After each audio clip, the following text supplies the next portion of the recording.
Hello! There's my sign in its entirety before I have to come back down here to get my big old face in the camera.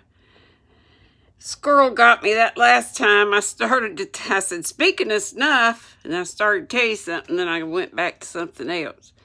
I had a great grandmother way back when I was a kid that was still living, and every time we went to get her and bring her to the house to stay with us for a couple hours. She was Great Grandma Brown. Her name was Cora Lucinda Hollaball Brown. Now, that's a name for you. Anyway, she dipped snuff. I thought about it because I have to keep doing this. It's this denture glue. I feel like I don't put too much in there, but it just keeps making that moist. Anyway, she used to dip snuff, and she would go out to a tree, and I think it was a sweet gum tree, because it was a specific tree, and she would get a little twig, like about that long, and she would chew the end of it to make it sprig out, kind of like fringe, and she called that her toothbrush. But she would put that twig, that little toothbrush as she called it, down in her snuff and dip it. Used it to dip with. I just thought of that when I was dabbing and I made that snuff comment. Okay, let's jump right back into 10. We were almost done with it, and we should get through 11 because it's real short. Let's see, we were in bed. Tom had just gotten back in, and it said Sid was awake, and he had been so for an hour. When Tom awoke, Sid was dressed and gone. There was a late look in the light. A late sense in the atmosphere. He was startled. Why had he not been called? Persecuted till he was up as usual. The thought filled him with bodings. Within 5 minutes, he was dressed and downstairs.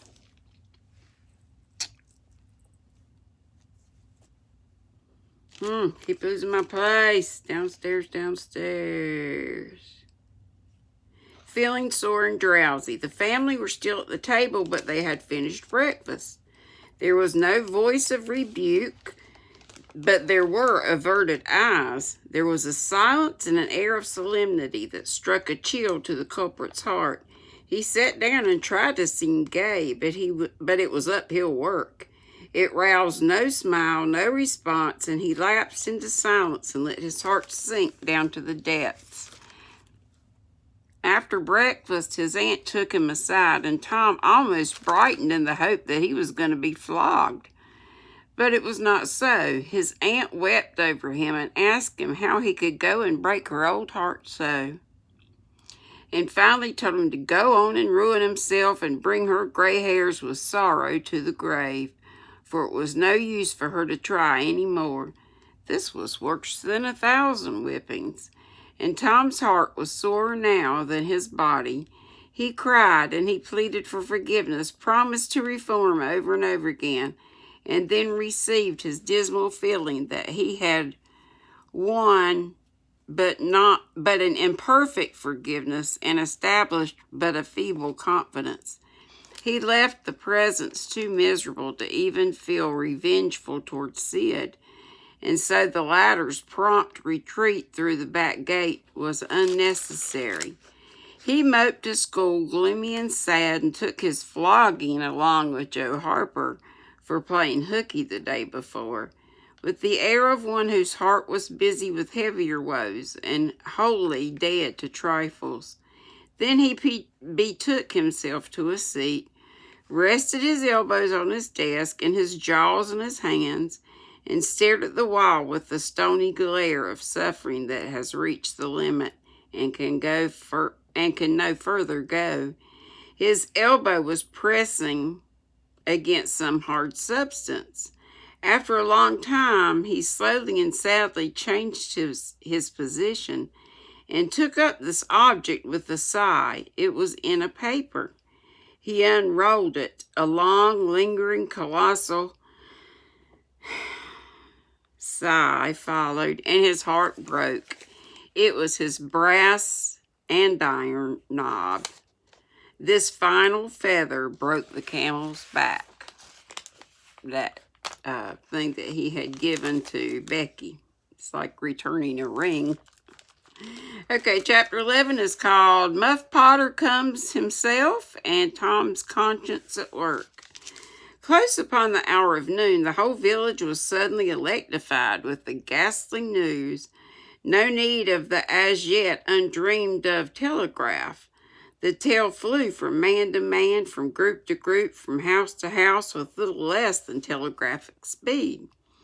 Of course, the schoolmaster gave holiday for that afternoon. The town would have thought strangely of him if he had not. A gory knife had been found close to the murdered man, and it had been recognized by somebody as belonging to Muff Potter, so the story ran. And it was said that a belated citizen had come upon Potter washing himself in the branch about 1 or 2 o'clock in the morning, and that Potter had at once sneaked off suspicious circumstances, especially the washing, which was not a habit with Potter. It was also said that the town had been ransacked for this murderer. The public are not slow in the matter of sifting evidence and arriving at such a verdict, but that he could not be found. Horsemen had departed down all the roads in every direction, and the sheriff was confident that he would be captured before night. All the town was drifting toward the graveyard. Tom's heartbreak vanished, and he joined the procession, not because he would not 1,000 times rather go anywhere else, but because an awful, unaccountable fascination drew him on. Arrived at the dreadful place, he wormed his small body through the crowd and saw the dismal spectacle. It seemed to him an age since he was there before, a long time. Somebody pinched his arm. He turned, and his eyes met, guess who? Huckleberry. Then both looked elsewhere at once and wondered if anybody had noticed anything in their mutual glance. But everybody was talking and intent upon the grisly spectacle before them. Poor fella, poor young fella. This ought to be a lesson to grave robbers. Muff Potter'll hang for this if they catch him. This was the drift of remark, and the minister said, "It was a judgment. His hand is here." Now Tom shivered from head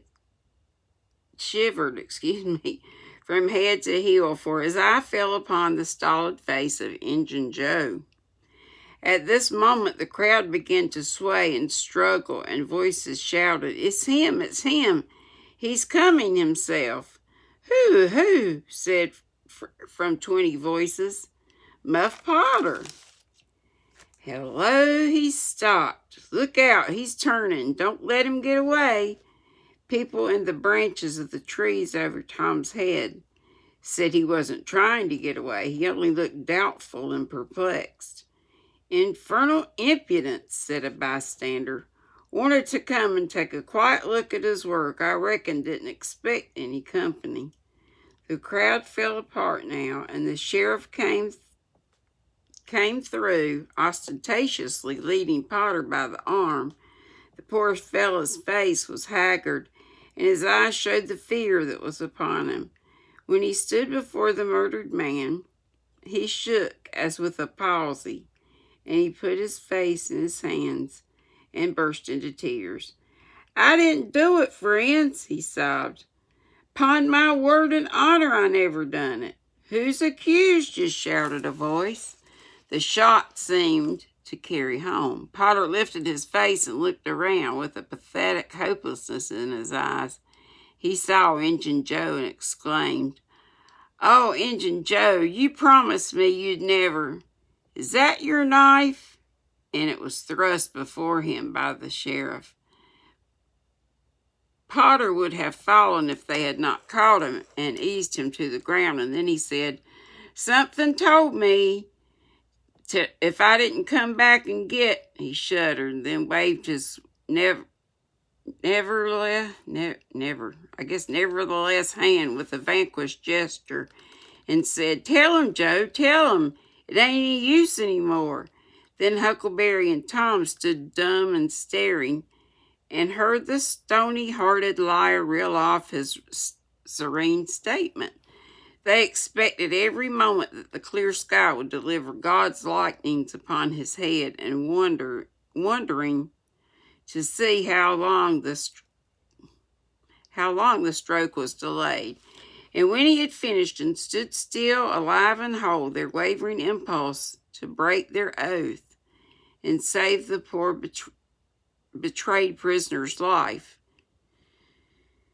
and so faded and vanished away. For plainly this miscreant had sold himself to the, I don't know if I said that right, miscreant,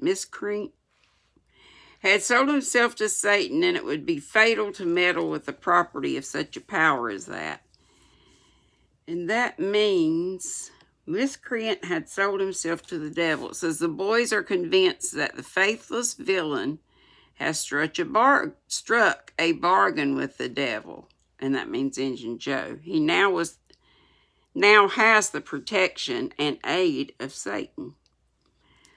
"Why didn't you leave? What did you want to come here for?" somebody said. "I couldn't help it," Potter moaned. "I wanted to run away, but I couldn't seem to come anywhere but here." And he fell to sobbing again. Injun Joe repeated his statement just as calmly a few moments afterward on the inquest under oath, and the boys, seeing that the lightnings were still withheld, were confirmed in their belief that Joe had sold himself to the devil. He was now become to them the most balefully interesting object they had ever looked upon, and they could not take their fascinated eyes from his face. They inwardly resolved to watch him nights when opportunity should offer, in the hope of getting a glimpse of the dread master. Injun Joe helped to raise the body of the murdered man and put it in a wagon for removal. And it was whispered through the shuddering crowd that the wound bled a little. The boys thought this happy circumstance would turn suspicion in the right direction, but they were disappointed, for more than one villager remarked it was within 3 feet of Muff Potter when it done it, talking about bleeding. Tom's fearful secret and gnawing conscience disturbed his sleep for as much as a week after this. And at breakfast one morning, Sid said, "Tom, you pitch around and talk in your sleep so much that you keep me awake half the time." Tom blanched and dropped his eyes. "It's a bad sign," said Aunt Polly gravely. "What you got on your mind, Tom?" Nothing I know of," but the boy's hand shook so that he spilled his coffee. "And do you talk such stuff?" Sid said. "Last night you said it's blood, that's what it is. You said that over and over, and you said, 'Don't torment me so, I'll tell.'" "Tell what? What is it you'll tell?" Everything was swimming before Tom. There is no telling what might have happened now, but luckily the concern passed out of Aunt Polly's face, and she came to Tom's relief without knowing it, and she said, "Sho, it's that dreadful murder. I dream about it most every night myself. Sometimes I dream it's me that done it." Mary said she had been affected much the same way. Sid seemed satisfied. Tom got out of the presence quickly, as quick as plausibly he could, and after that he complained of a toothache for a week and tied up his jaws every night. He never knew that Sid lay evening watching and frequently slipped the bandage free and then leaned on his elbows listening for a good while at a time, and afterwards slipped the bandage back in its place once again. Tom's distress of mind wore off gradually, and the toothache grew irksome and was discarded. If Sid really managed to make anything out of Tom's disjointed mutterings, he kept it to himself. Oh, I'm going to be over 15 minutes, but we'll try to finish. It seemed to Tom that his schoolmates never would get done holding inquest on dead cats and thus keeping his trouble present to his mind. Sid noticed that Tom never was coroner at one of these inquiries,